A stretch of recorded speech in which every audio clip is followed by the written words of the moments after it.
Olá meus amigos, tudo na paz, tudo tranquilo? Eu estou aqui para mais uma videoaula de Geografia e nesta videoaula nós vamos tratar sobre o processo de globalização da economia, ok? Então vamos lá. Quais são os objetivos da aula de hoje? Estudar o processo de globalização em escala mundial, compreender as principais características que levam à aceleração do processo de globalização a partir da década de 1970. Bom, para a gente entender esses objetivos, é importante a gente entender como surgiu o processo de globalização no mundo.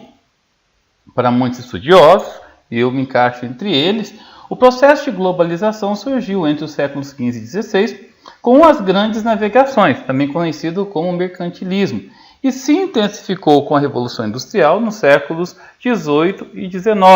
Durante esse período, teve o processo de colonização mundial e depois de neocolonização. Ou seja, os países europeus passaram a ter uma grande influência sobre os países da América, sobre os países da África e de boa parte da Ásia. Contudo, é importante a gente levar em consideração que apenas durante o século XX, para ser mais exato, a partir da década de 1970, que esse processo ganhou força em nível mundial. Então, se a gente for analisar, partiu das grandes navegações, passando pela Revolução Industrial, até chegar no nível de globalização que nós conhecemos hoje. Mas o que melhorou com a globalização? Os meios de transporte ficaram mais eficientes, menos onerosos, hidrovias, ferrovias, as rodovias, enfim, os meios de transporte diminuíram as distâncias no mundo. A comunicação, a universalização da informática e o conhecimento imediato dos acontecimentos no mundo, as redes de informações em escala planetária que chega a todo mundo, não é verdade? A informática, formação em escala planetária de redes de informática, redes de serviços, serviços virtuais, o uso de celulares, de computadores, de tablet, o fluxo de informação é muito intenso. Tudo isso tem a ver com os mecanismos da globalização. Vamos analisar um pouquinho os pontos negativos.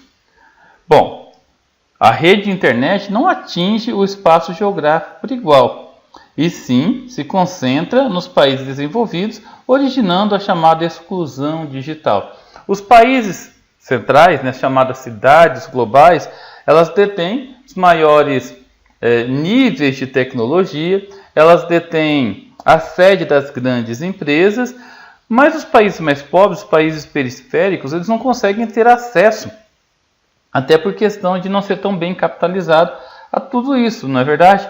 Isso é chamado de exclusão digital. As transnacionais remetem boa parte dos lucros para as cidades sedes nos países desenvolvidos. Nós já vimos em outras aulas que as transnacionais hoje são presentes em boa parte do mundo. Se vocês observarem essa imagem aqui, todas essas empresas estão presentes aqui no nosso país, aqui no Brasil.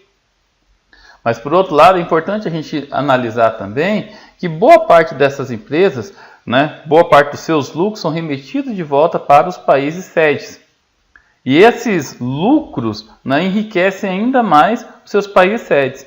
Essas empresas transnacionais vêm para os países periféricos em busca de matéria-prima abundante, em busca de mão de obra barata, não é verdade? Então elas lucram muito, mas remetem boa parte desses lucros para os seus países. As cidades globais, pessoal, vamos entender um pouquinho sobre elas. Nessas cidades, por exemplo, Nova York, Paris, Londres, Tóquio e assim por diante, possuem sedes de grandes empresas transnacionais que comandam fluxos de capitais produtivos.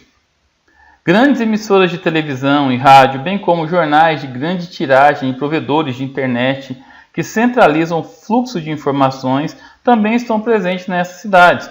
Grandes aeroportos internacionais de onde saem voos para outras cidades também de grande importância, onde tem grande fluxo de movimento.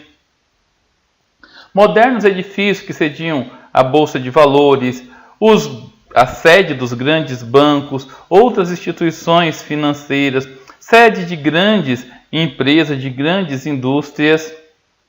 sedes e representações das principais organizações mundiais, como a ONU, a FMI, Banco Mundial, a OCDE, a Organização Mundial da Saúde, enfim, né, o Tribunal Internacional. Ou seja, as decisões a níveis mundiais são tomadas nessas cidades globais.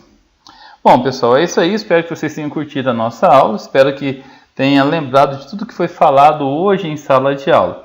Agora vamos fazer as atividades do nosso material didático. Valeu e até mais!